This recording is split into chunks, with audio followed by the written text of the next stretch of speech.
Europe is a vast continent, alive with countless peoples. Have you ever wondered about the biblical origin of these European nations? Every people across Europe carries its own beginning, and for those who are curious, there is compelling genealogical insight to uncover. Discover now the origin of the white peoples, the European peoples, according to the sacred scriptures. With that said, welcome to another episode in our series, The Origin of Peoples According to the Bible. Europe is home to many nations, including Germany, Austria, Poland, Hungary, France, Italy, Romania, and others. But did you know that the sacred scriptures speak of the origins of European peoples? The biblical texts record the names of ancestral forefathers of certain European nations in chapter 10 of Genesis. If you are not aware, the sacred scriptures are interpreted through sources that consider the symbolism within the texts, examining the origins, regions, and nations connected to specific figures and peoples. In the case of the European peoples, several are mentioned in the sacred scriptures, most notably the Greek and Macedonian peoples, who are direct descendants of one of the sons of Japheth. From this, we begin to see who stands as the forefather of the European peoples. Just as Javan, son of Japheth, is regarded as the ancestor of the Greeks, we may infer that Japheth himself, according to ancient genealogies, Jewish interpretations, other historical writings, and the prevailing view of ancient Semitic peoples, is the origin of the Europeans. All these sources point to Japheth, son of Noah. The name Japheth carries meanings such as beautiful, pale, enlargement, or simply multiplication. Biblically, European peoples are referred to as Japhetic peoples or the peoples of Japheth. Linguistically as well, the European language family, including English, German, Russian, Ukrainian, and many others, is known as the Japhetic language family, in reference to the ancestor of the European peoples. The sacred scriptures address the forebears of the European peoples in chapter 10 of the book of Genesis, and again in the book of Chronicles. In them, there we find the lineage of Japheth, his 7 sons, and his grandsons. Through the names of Japheth's sons and grandsons, we are able to discern the origins of the ancient Europeans. In antiquity, the Israelites themselves referred to the European peoples as Japhethites and also as Javanites, specifically designating the region of Greece as the land of the Javanites, or simply the sons of Javan. In the book of Genesis, we encounter the names of each of these descendants. From this moment on, I will mention each one of them to you. These are the sons of Japheth: Magog, Madai, Javan, Tubal, Meshech, and Tiras. These were the sons of Gomer: Ashkenaz, Riphath, and Togarmah. These were the sons of Javan: Elisha, Tarshish, Kittim, and Dodanim.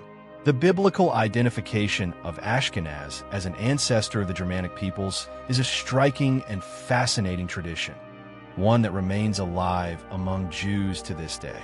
Ashkenazi Jews refer to regions such as Germany and other Germanic lands as Ashkenaz, drawing from the ancestor of the Germanic peoples, who according to ancient biblical Jewish understanding is Ashkenaz, the forefather who gave rise to the Germanic peoples, including the Germans themselves. Beyond Ashkenaz, there's also the biblical figure Riphath. According to ancient interpretations, and even the traditional consensus of the Irish themselves, who descend directly from the Celtic peoples, it has been concluded that Riphath is the biblical ancestor of the Celtic nations. Riphath, son of Gomer and grandson of Japheth, stands as the forefather of the Celtic peoples, also known as the Celts. The Celtic tribes scattered throughout Europe are understood to be direct descendants of Riphath, son of Gomer and grandson of Japheth. In addition to the descendants of Riphath, we find other sons of Japheth consistently associated with European peoples, regions of Europe, or nations genetically linked to Europeans. For example, the biblical text mentions Madai, interpreted as one of the sons of Japheth, whose name is connected to the nations that settled in the region of Iran, the Aryan or Iranian peoples. Biblically, the people known as the Medes are represented through Madai.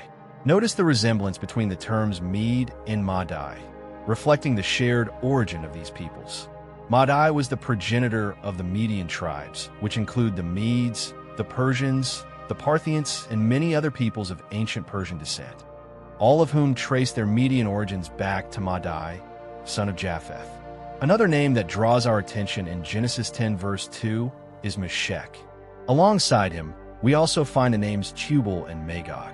Tubal and Meshech are regarded as ancestors of the Russian, Ukrainian, and other Slavic peoples. The Slavic nations are understood to descend from these three biblical figures.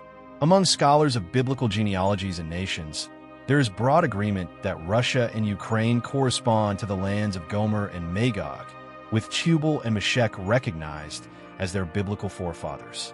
This understanding carries profound importance when we seek to comprehend the apocalyptic prophecies found in the book of Revelation, as well as in the Old Testament, in Daniel, Ezekiel, Isaiah, and other books of the sacred scriptures.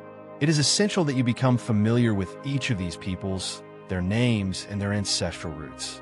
For example, Magog, Tubal, and Meshech are identified as the biblical ancestors of the Slavic peoples. Ashkenaz stands as the father of the Germanic nations, but it is crucial not to confuse the Germanic peoples with the Slavic peoples. We have already uncovered the ancestry of several European groups who are genetically related, all belonging to the white peoples of Europe. Another biblical figure who commands attention in the sacred scriptures is Tiras, considered the ancestor of the Italian peoples because of his connection to the Etruscans. The Etruscans are among the peoples who form part of the ancestry of the ancient Italians.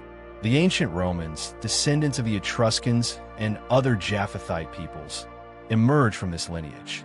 There is also an intriguing detail about Javan, son of Japheth. Javan gave rise not only to the Greek peoples but also to other nations related to the Greeks, peoples who were not Greek themselves, yet were closely connected to them. It is remarkable to observe that the names of Japheth's sons display linguistic similarities. Though distinctions appear due to Greek, Hebrew, and Aramaic influences, the names retain a striking resemblance, variations shaped by language.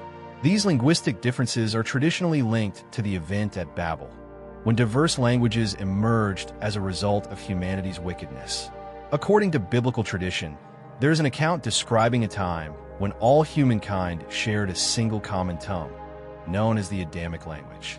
According to this narrative, this language would have been spoken by the first human beings, the descendants of Adam and Eve. Today, the world is marked by immense linguistic diversity. Thousands of different languages are spoken across the globe, each with its own history and evolution. A clear example is modern Greek, the language spoken in Greece today. Modern Greek is a development of ancient Greek, which has been spoken for thousands of years since classical antiquity. Over the centuries, Greek has undergone transformations and structural changes in vocabulary and form, resulting in the language we recognize today. Among the sons of Javan, we find Elisha, identified as the ancestor of the Greek or Hellenic peoples. Elisha, grandson of Japheth and son of Javan, gave rise to the original Greeks. The similarity between Elisha and the word Hellene is striking, not only in English but also in Hebrew and, of course, in the Greek language itself. Another son of Javan who stirs curiosity is Tarshish, mentioned several times in the sacred scriptures. Tarshish is regarded as the ancestral father of the Tartessians, the earliest inhabitants of the Iberian Peninsula. The Portuguese and Spaniards are considered descendants of Tarshish, although they also carry other Japhethite ancestries and a mixture with Semitic peoples. They are originally viewed as descending from Tarshish the Tartessian, son of Javan and grandson of Japheth. Another son of Javan, called Kittim, is consistently associated with the island of Cyprus.